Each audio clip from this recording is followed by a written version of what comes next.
man. But I appreciate you coming on though. Like, having this conversation with me. I appreciate that. So, So what's the format that you normally do well, for actually, I the? don't have no format. I Oh, just sure. go right into it. So, Okay. like, I'm already recording. We Oh, good to sure. go, and we can I knock it got right you. on out. So, All right, let's do it, yeah. man. That's great. So, That's yep. great. Firstly, I gotta ask you, where are you located? So we're in Texas. So Big Sandy, Texas. Texas is the town, Okay. 2 hours east of Dallas. So Oh, Long okay. Beach, Tyler area. Oh, cool. I'm in the Midwest. I'm in Indianapolis, Indiana. So, Okay, got it. yeah, just I just had to throw that out there. So, Yeah, let's go ahead and you have the floor. I'm gonna go ahead and you introduce yourself and what you do. So you got the yeah, floor.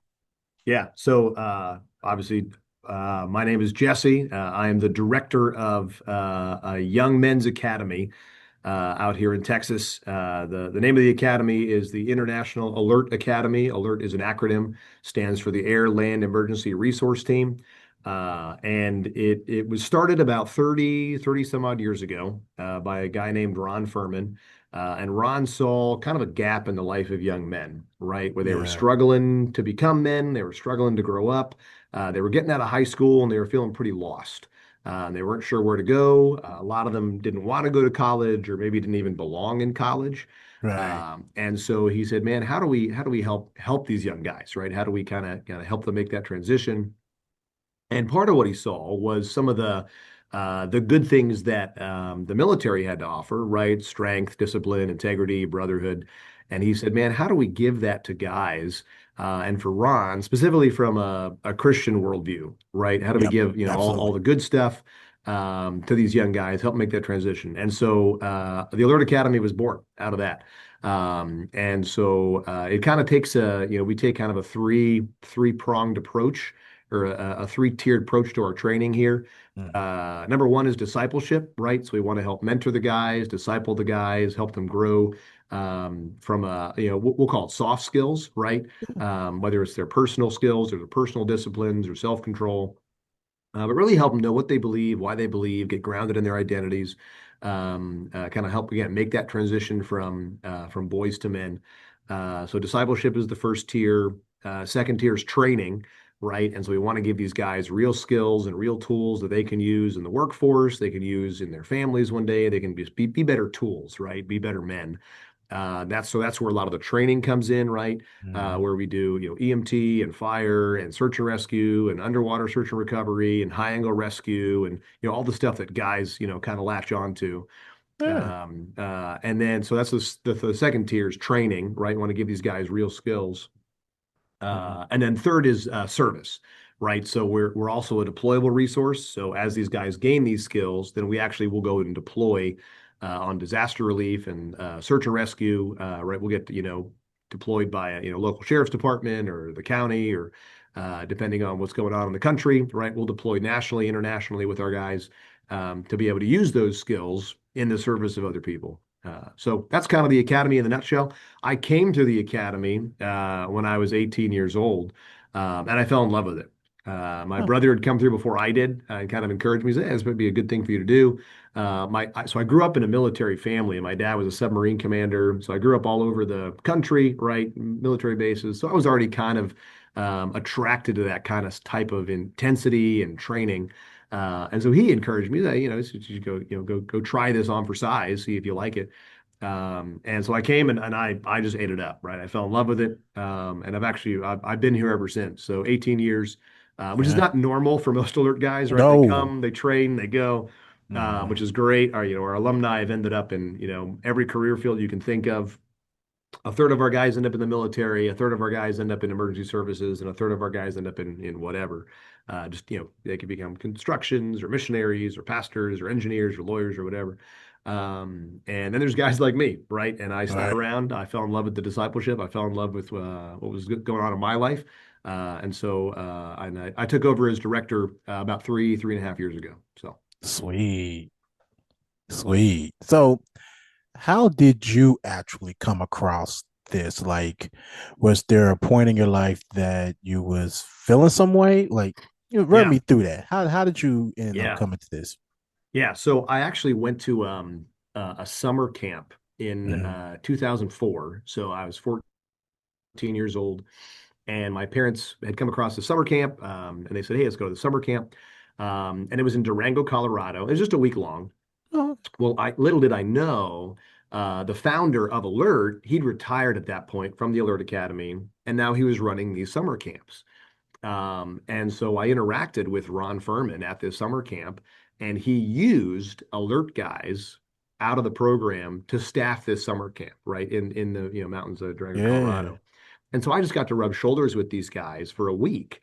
And these guys were, these guys were as cool could be to me as a 14-year-old, right? yeah. They had all these stories, they had all these skills. They were I what I like to say is I didn't know men like that existed, right? They were in my mind, I thought they were like, 30 years old. They were 18, 19, 20-year olds. Oh, But wow. they were so squared away. I mean, they were just the kind of guys that I said, I want to be more like that. And what made them attractive is actually they were kind of just like me, as in they Yeah. were authentic and they were touchable, right? They were transparent, Hmm. where they were as broken and sinful as I was. So they were touchable, right? Even as a 14-year-old, they were willing to hang out with me and love on me and care for me, and yet they were far enough ahead of me that I said, man, I want to be like that one day. And so that's really where I was like, man, I want to. What's funny is there was probably 30 young men at that summer camp. I Yeah. think 20 of us ended up coming to Alert one day, right? Out of that 30, a whole slew of us, right, kind of fell in love with it. Like, man, this is awesome, right? Because we were hung out with the founder and we hung out with these Alert guys, and they were all out of the program by this point. But that's how I really got involved with it and said, man, that's what I want to do. And so that's how I came across it. And yeah, and 4 years later, I showed up. So Cool. That's cool. So is these young men, are these like young men that are like suffering loneliness, or like they just need some direction? yeah, we kind of we get guys from all over the country, right? We get Okay. guys from all over the world, actually. We're an Oh, international school, so we'll pick up guys from, South Korea and Australia, South Africa, England, Russia. We get, Ukraine. We get guys from all over the map. Obviously, primarily in the States. A lot of Canadians, a lot of Mexicans yeah. will come up and train here with us. Um, and so we get guys from all walks of life. We get guys from all over the map. We get guys from all over the world. Mhm. And so here's what I like to say. Some of these guys are what we'll call troubled, right? I like to say we're not a bad boy school, as in Right. like Oh, right, like right. it's not like we're a correctional school. Some Yeah. people think we are, we're not.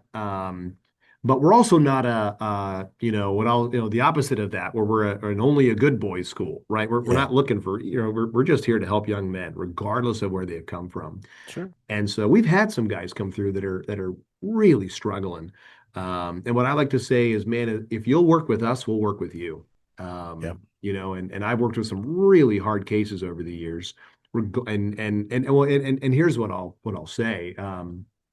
In some cases, young men are young men, right? Yeah. In all times, in all spaces, in all seasons, all of us struggle with kind of the same stuff that every young Right. man struggles with, right? Absolutely. The same mental anxieties, the same pressures, the same expectations.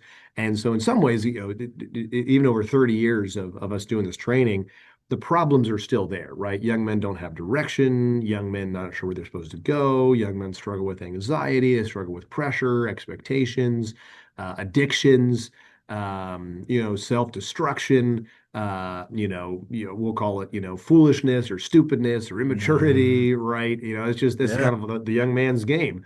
Absolutely. Um, on the flip side, I would say I've seen, probably, just in my, 18 years here with the academy, I've seen over 1,000 guys come through. We are seeing a little bit of a shift Yeah. in these guys that come through because they're growing up with the internet, right? And guys like you and Mhm. me didn't, Nope. right? They're growing up with social media. Guys like you and me didn't. Mm-mm. They're growing up in a little bit of a vacuum. I think they've been kind of spoken down to for much of their Mhm. upbringing. where the culture kind of demonizes masculinity and calls it toxic, and so that creates a vacuum in these guys' lives. And Mhm. unfortunately, that ends up opening them up to all sorts of toxic counterfeits or toxic voices in that sphere. And Yeah. so that's probably what we're dealing with more now is, these guys have a low trust for anybody in authority or leadership, right? And I understand Yeah. why that is, right? Me They've been too. burned by their fathers, they've been burned by Hmm. church leaders, they've been burned by government leaders. So there's a lack of trust. Um, there's also a lack of focus because, again, internet, social media, those things. So these guys struggle with staying engaged, staying focused. And so again, we kind of get guys all over the spectrum. But if you were to if you had to put them in, kind of a block or a unit there, all men are going to be struggling generally with things. This generation of guys is probably struggling with those two things, maybe more than your or my generation might have struggled with. Right. And that's a good point too. And I gotta ask, like, these young men that come in, Mhm. how does that make you feel? Like you see these young men and they really don't have direction. They're probably lost, and you bring them in and you train them, you do all the good things for them. How does that make you feel when you first see these guys come in? How does that Yeah. make you feel? Yeah, it all depends on where they're coming from, Right. right? The couple of things there's a couple of conclusions I've come to over the years. Hmm. Number one, um, it really matters who your dad is. It really Yes. matters who your father is. Yes. And so you can almost peg the guys within the first week. Did they have an engaged dad? Did they have an engaged father? Did they have somebody that they could look up to, role models in their Mhm. lives in a good way, versus the guys that don't, or the guys that aren't. And the longer I do this, the more I realize just how important that is in the life of young people, Yes. specifically life of a young man. And so a lot of the times I come back to that, right? And I go, man, Mhm. some of the gap we're filling here, unfortunately, is because of a dad deficit. Yes. Either dads are not around, literally not around, or they're not engaged mentally, right, or just emotionally at home. Mhm. And so, in some ways, it's kind of a sad story that this training is even needed, right? That we actually have to Right. do this, Right, right? man. That we even need this kind of parachurch organization over here. On the flip side, it's an opportunity, right? The gap is there, and we're willing to help fill that opportunity. We're willing to help young guys, and on the flip side, we can also do things here that wouldn't make sense to do in the family context, right? Wouldn't make sense Correct. for dad to make you hike 24-hour, endurance hikes and it doesn't make sense, right? So Right. coming to us, we can fill a gap that there is just in the life of a young guy. Yeah. The other thing that I see is these guys get off the bus or they get out of the van and they show up for training. I almost laugh to myself because they don't know who I am, right? They don't know that I'm the director of this program or whatever. Yeah. And they interact with me like I'm one of their buddies, right? And I am one of their, I'm going to be one of their Absolutely. mentors, right?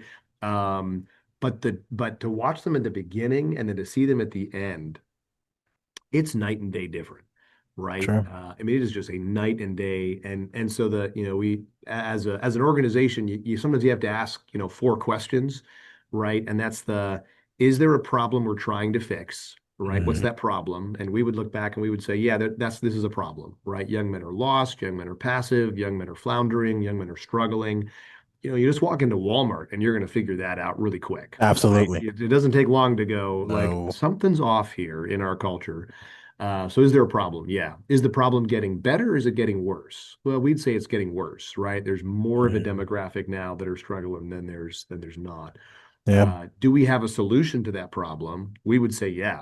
I would say the training we offer helps fix some of those things, some of those Absolutely. deficits in a lot of young guys' life. Yeah. And then does it work? Right? We have a solution. Does that solution work? Right? That's the fourth question. And I have to, as an alumnus of the program, and then having worked with so many guys, I got to say, yeah, right. Yeah. And it's not 100%, and it's not every guy every time. Sure. But we're just trying to move the needle in these guys' lives, right? We're trying to wake them up. We're trying to help them out. We're trying to help them carry the load, and figure out what it is to make that transition from boys to men. And that's tough, right? It is Oh tough yeah. to be a guy. It is tough to No make that doubt. transition. No doubt. It's also really good, right? It's really good Mhm. to be a man. So I say all these things not to chastise young men, right? Because that's not Mhm. what they need from us. They don't need us to belittle them or chastise them or say, grow up, be a man. They don't need that, right? They need Mhm. us to encourage them and exhort them, and frankly, you give them hope.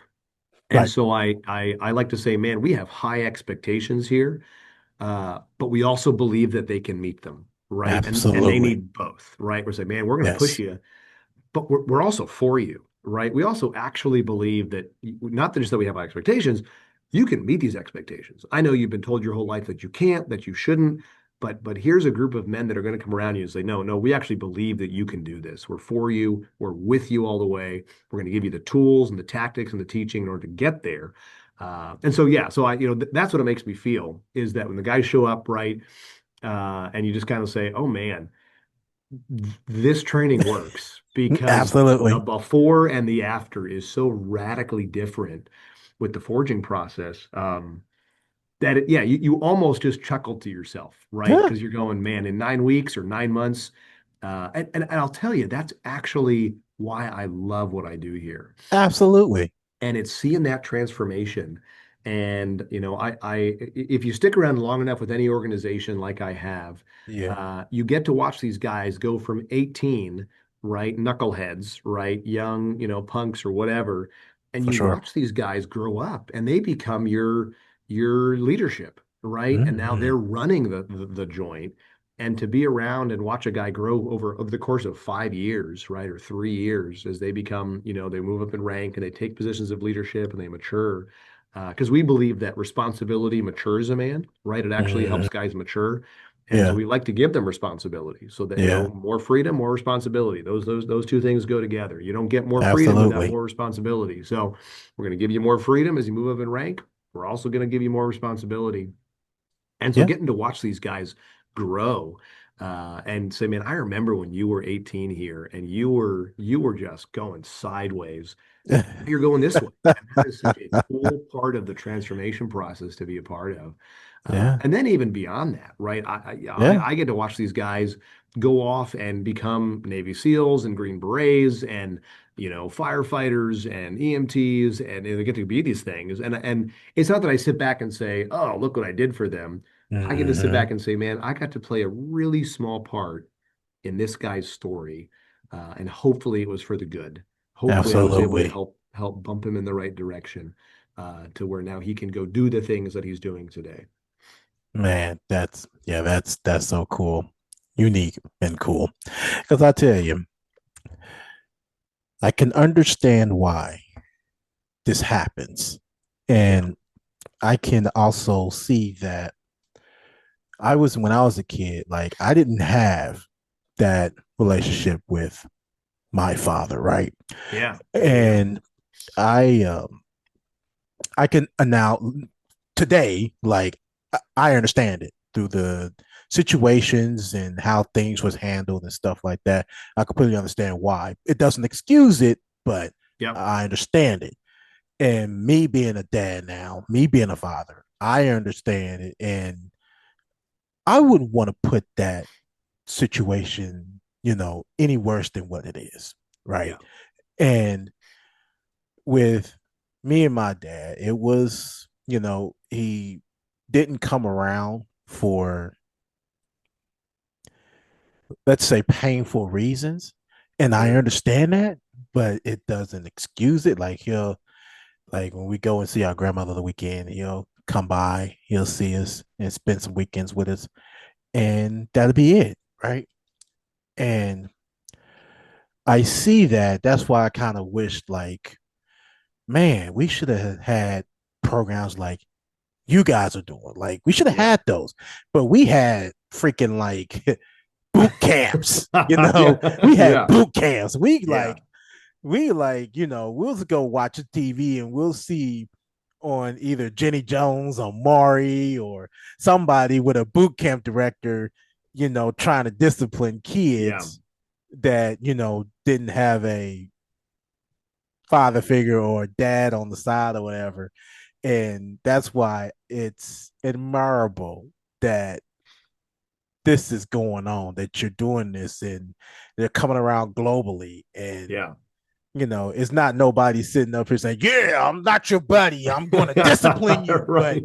you're Right. actually up here like, "Oh yeah, I'll treat you like a buddy. I'll train Yep. you. I'll respect you on both sides of the curve and all of that good things." And that's to me, I see, man, that's phenomenal work. I can appreciate that more than the boot camps.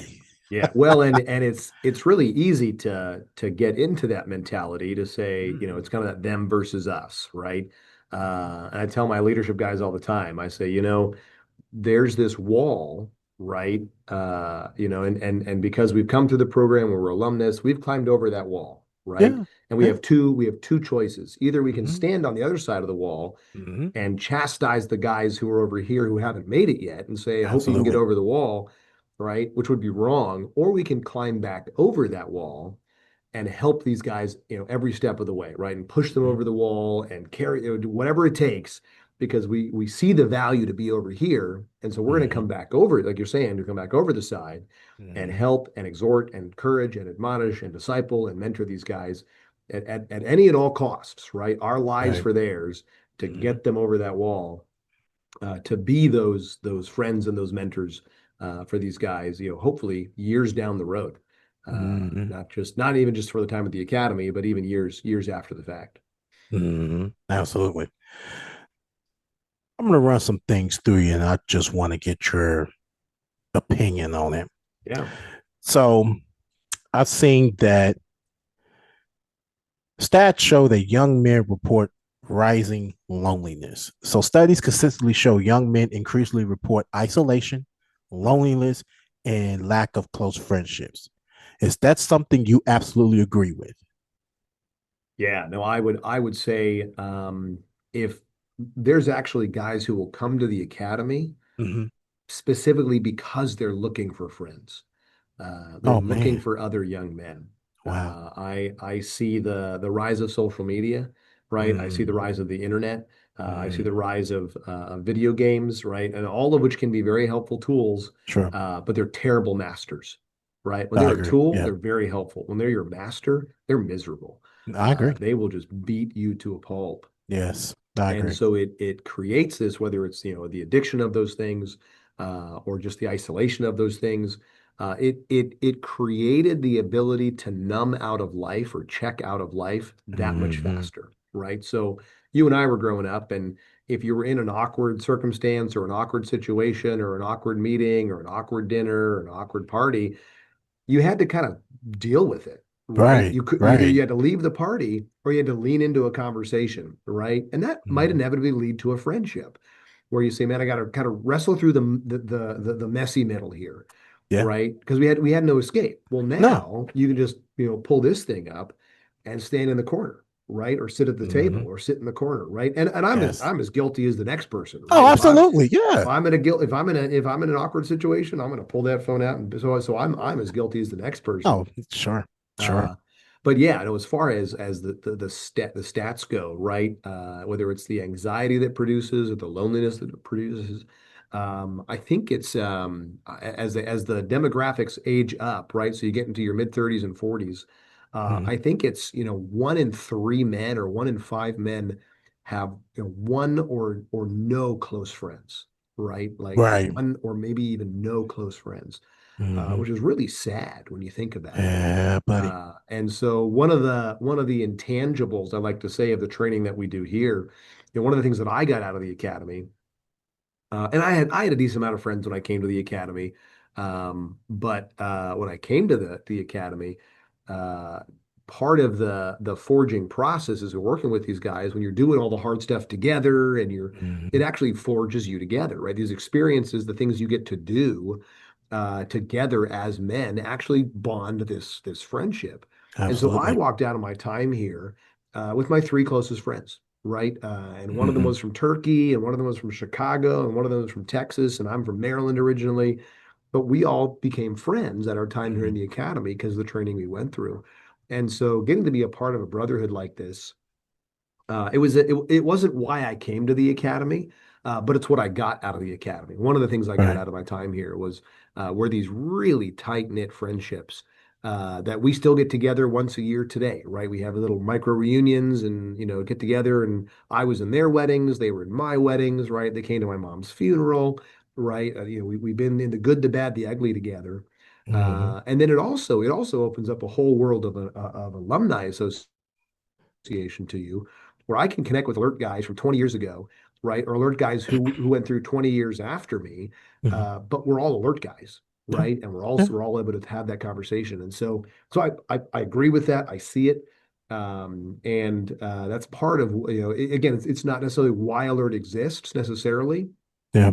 but we believe that, camaraderie sharpens a man.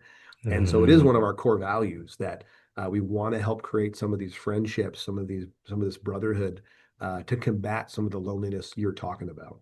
Absolutely. Because I tell you, this is what I've learned. Like when I was younger, like literally 18, what I've learned that I believe that there's a difference between being lonely and being alone, Interesting. right? So Yeah. yeah, because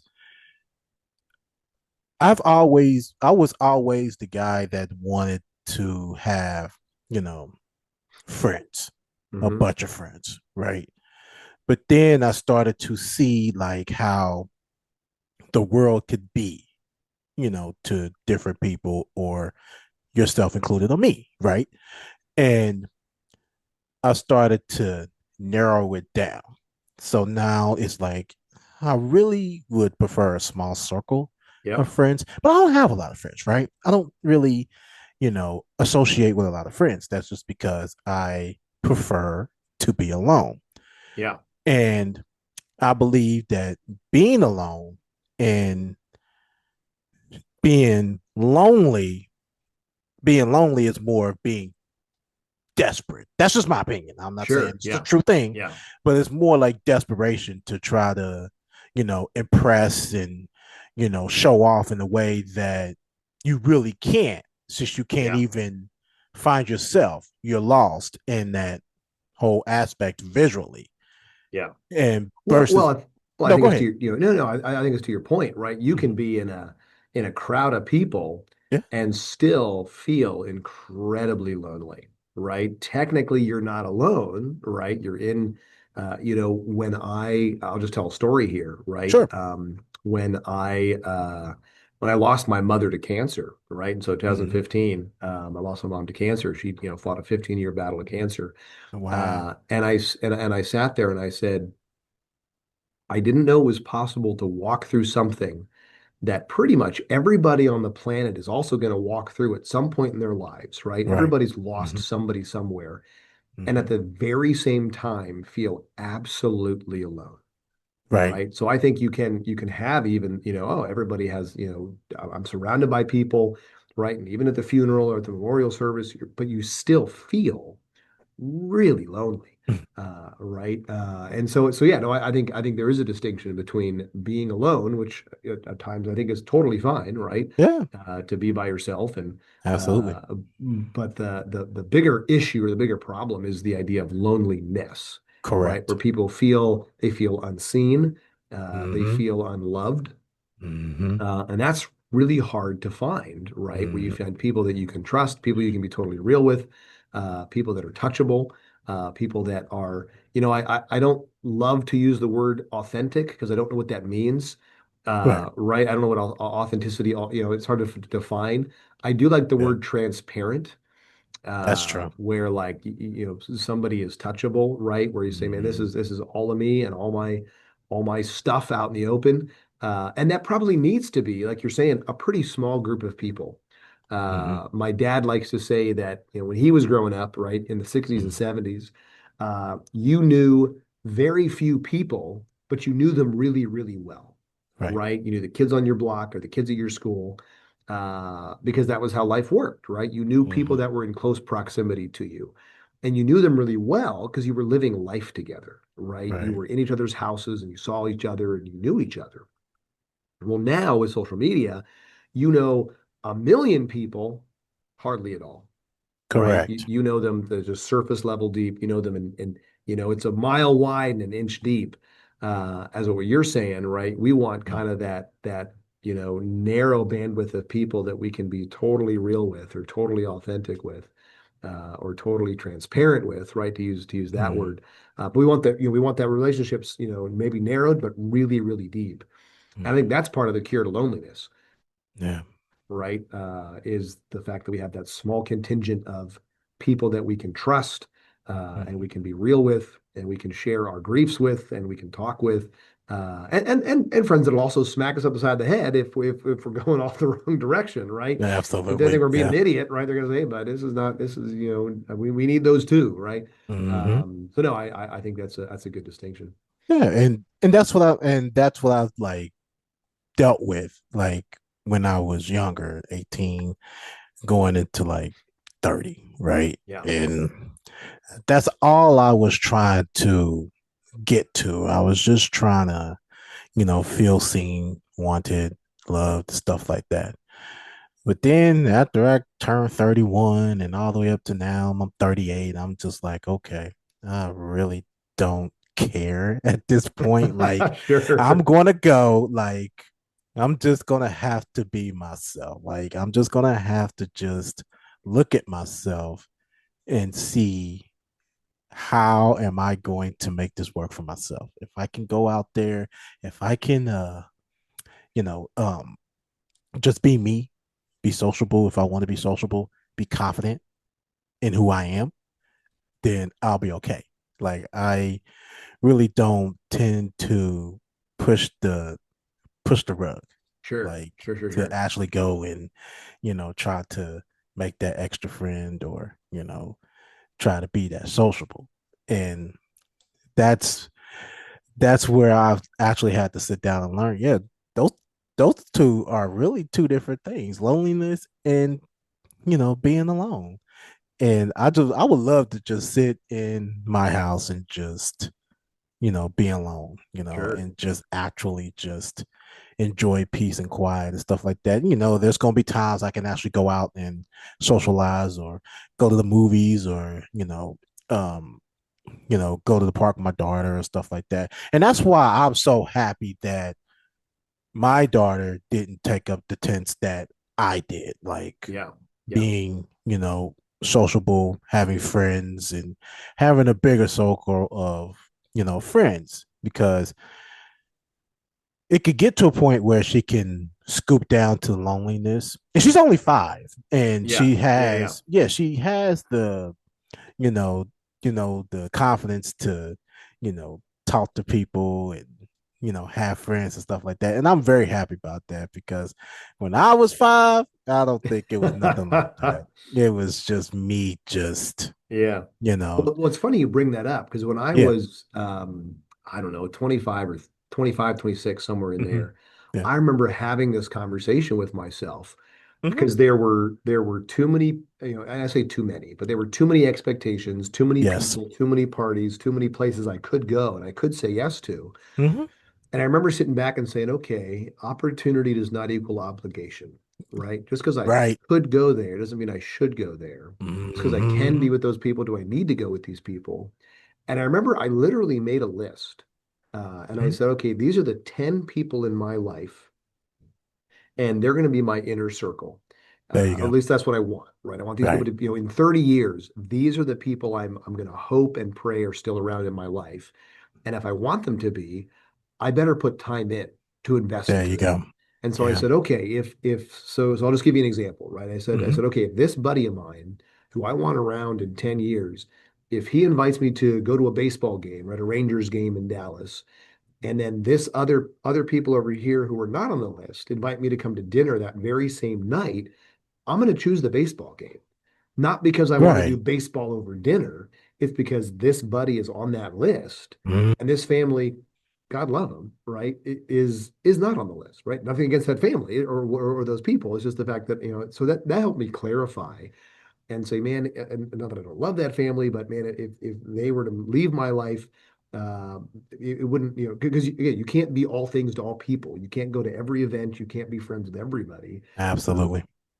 and so that was clarifying for me growing up was to say, okay, who do I want around in those 10 years, and how do I make them a priority? because you can do just about anything. You can't do everything.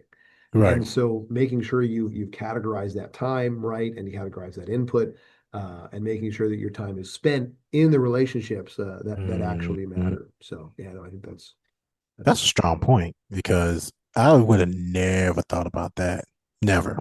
I would have never actually made a list of, you know, 10 friends or buddies or yeah, anything like that because I was too busy being desperate, just trying sure. to throw myself out there.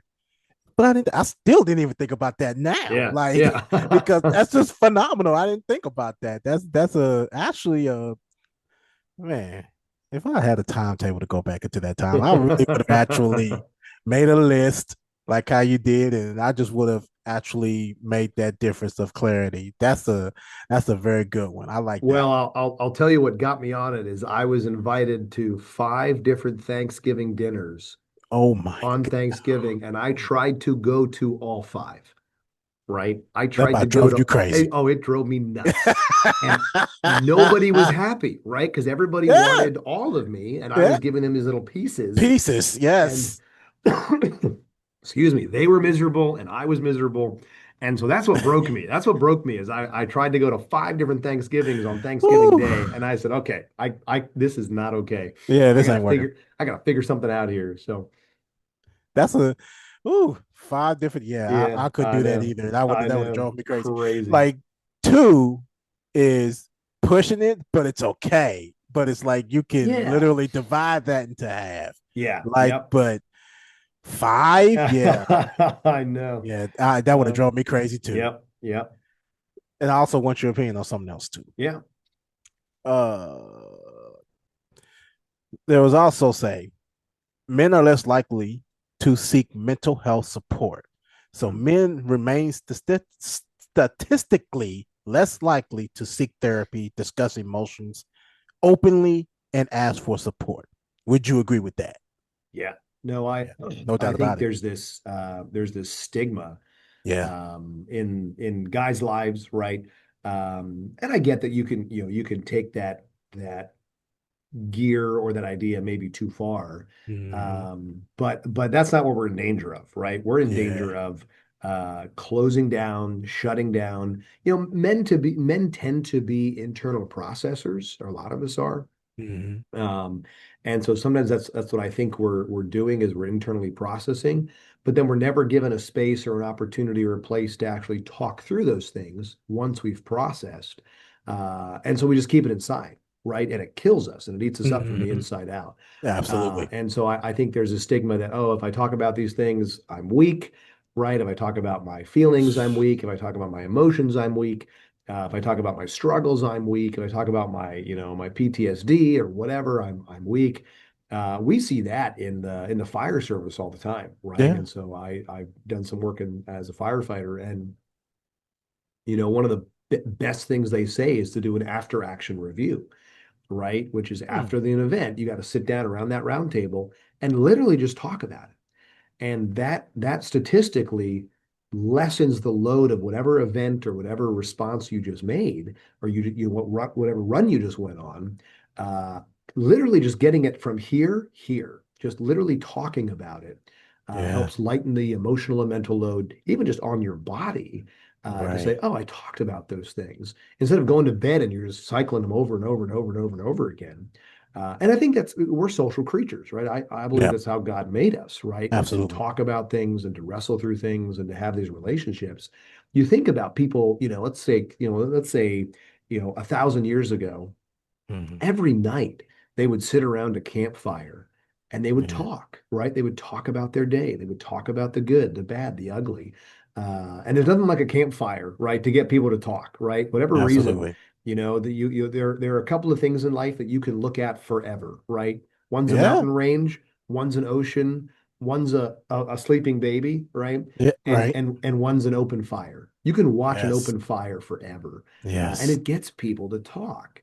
And so we've lost a lot of that. right? And so in the Yes. life of men, like you're saying, back to your original point there, Hmm. we've lost a lot of that human connection, right? And again, you know, you can blame the phones, right? And maybe Hmm. that is part of the problem, Sure. but part of it is also just the stigma around mental health, Yes. and men feeling like they can't talk about it, they shouldn't talk about it. They're perceived as weak or emotional. And you and I both know that that does not lead to good things. They do not. Right. So, what is discipleship, right? Well, discipleship is a friendship with a God-centered focus, right? Yes. That you and I, let's say we're in a discipleship relationship. Well, that means Hmm. we talk, right? We Right. hang out, we talk, and we all need it, right? We all need Sure. to be discipled. We all need what I'll call counseling. Yeah. All of us need Yeah. it, right? We They all sure do. need Hmm. somebody because we wake up in the morning and we have bad thinking, right? We wake up in the morning and we have bad thoughts. We think of ourselves in the way we shouldn't, right? And we either degrade ourselves, right? So we think of ourselves less than we should, or we exalt ourselves, thinking of ourselves better than we should. Both of those are wrong. And as we talk to other people, counseling, right? Hmm. Even in the context of friendships, it helps us get that course correction we need. And so, yeah, no, I would say it for sure is a problem, and that's part of what we're trying to provide here, even at the Alert Academy, Absolutely. is as these guys, because that discipleship component, right? So not just training, not just service, but discipleship, where we have these Yeah. conversations, we have these friendships to help guys work through some of these things, right? We Hmm. call it internal gardening, right? You're like, man, Hmm. just like a garden, you got to go back to that garden every single stupid day and pull those weeds out, right? Yeah. It doesn't matter what barriers you put, doesn't matter what mulch you put. Every spring, there are weeds in my garden, right? Hmm. Well, the same thing is true with our minds. Absolutely. Those weeds grow up, sometimes very Yeah. quick overnight, sometimes over months, over years. And we need to do that internal gardening. And Yeah. all of us need that internal gardening to get those weeds out of our minds and out of our souls. I agree. I agree. That to your point because you like there are days like I don't want to say all women, but most women would actually go and degrade men. You know, Sure. they're degrading men, and it's like especially married men, Yeah. and it's like how can I get up in the morning and do what I need to do? How can I get up and provide? How can I get up and go to work? How can I do all this if I can't actually express Yeah. how I'm feeling? Like, how can I do that? Like, I could sit here right now and look at a woman, rather if it's my girlfriend or a wife or a best friend or whatever, and I can't even let it out because Yeah. they can't handle it or it's more of a avoidance. Hmm. I'll just say Yeah. for the lack of my brain, right? And it's hard enough for us men to actually just do just that. Like me and my brother, the way that we'll actually just end our day is that we'll just get on the game, we'll play video game, and we'll just lash it out. We'll just talk about things. Yeah. We're not Yep. there just to actually play the game. We're just actually playing the game because that's the only way that we communicate. We've That's the done, format. Yeah. Yeah. Yeah. yes, we Yeah. have Yeah. done that for Mhm. years. I mean, years we have done this. And it still hasn't changed. Like there are times that we fall off and we'll get busy with life and stuff like that, but at the end of the day we'll still come together, and if we hit the game we'll hit the game, or if we come over to one another's houses we'll do that. There's a lot of things that we would do, and that's why it's important that you your discipleships, all that stuff is very important because we are like not alone. Like Yeah. we are in a point with suffering. Okay, we're really just trying to show that okay, men can be vulnerable, men can be weak, but if we don't have that support, we're not going to actually get any further than what we need to as men. We're not going Yeah. to. And then that's guess what spikes? Yeah. Suicides. Yeah. Oh, yeah. Straight up. That's what Yep. spikes every single time. And Never fails. and it's primarily men, right? Yes. You look at the Yes. whether it's the prison incarcerations, right, or Yes. whether it's the suicides. Well, you got to stop. You got to sit back and say, okay, what is that, right? Why is that Yes. there? And there are obviously multiple factors for that, but Hmm. that's for sure one of those factors is the depression and anxiety that men feel like they have to Hmm. keep on the inside. Yes. And when you don't have somebody in your corner, right, and maybe that is your wife or your girlfriend, Hmm. but even inside that, right, I think Hmm. you men need other men, right? They Yes. just have to have other men in Hmm. addition to that, right? So I get coffee with a mentor of mine Yeah. in town. I try to do it once a week.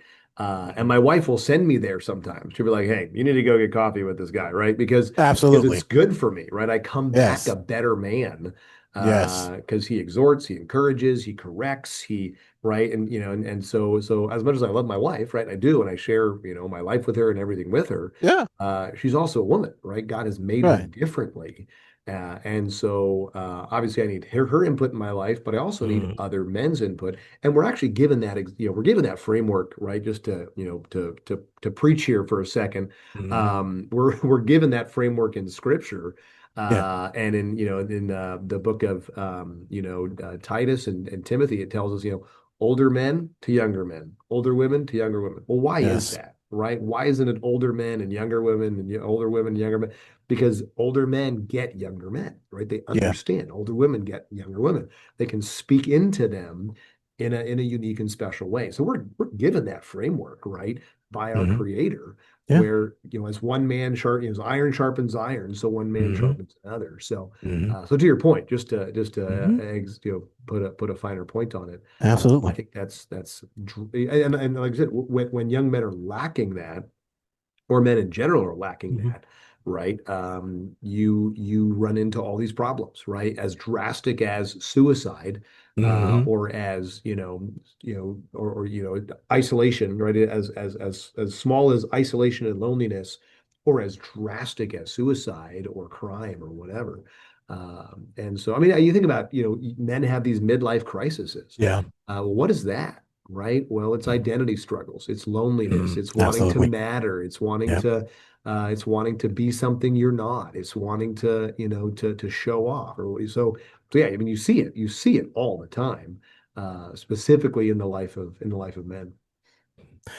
And see, and that's the difference because you got your wife to, to push you. You can Yep. actually vent and say things to Yeah. her, and she can still be behind you 100%.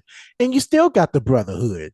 Rather, if you're meeting once a week, twice a week, or whatever, you still got that too. Yeah. And that's the most important thing. So that's why I'm like, not all women, but Yep. there Yep. are women that can actually be on your side and can be able to handle what you can dish out.